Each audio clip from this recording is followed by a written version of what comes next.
In this video, I'll show you how to install, set up, and customize OpenShell. First, we need to download OpenShell. Open your browser and search for OpenShell GitHub. Click the first link, which is the official GitHub page. Scroll down and download the latest version.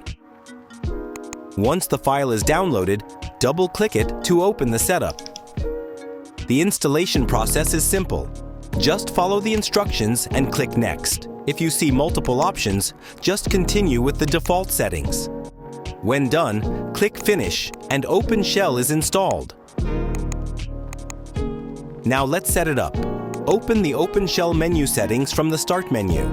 Here, you'll see 3 different Start menu styles: Classic Style, 2-column Style, and Windows 7 Style.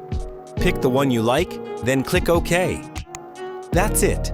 Your Start menu is now replaced with OpenShell. But let's take it a step further with some cool customizations. To change the Start button icon, open the OpenShell menu settings again. Click on the Start button tab. Check the box labeled Replace Start button. To enable customization, click Custom button and then click Pick Image. You can upload your own custom image to change the Windows Start button. If you're using a 3-state button, the image size should be 162 pixels by 54 pixels.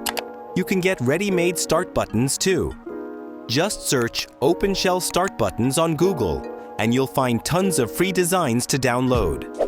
OpenShell also offers a variety of skins to further customize the overall appearance of your Start menu.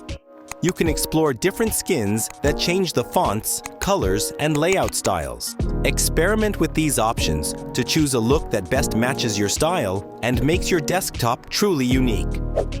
Now the big question: is OpenShell really better than Start 11? Start 11 costs around $5 to $6, while OpenShell is completely free. Both offer almost the same features, so why spend money?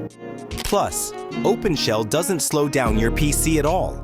If you found this helpful, don't forget to like and subscribe for more awesome Windows tricks. See you in the next one.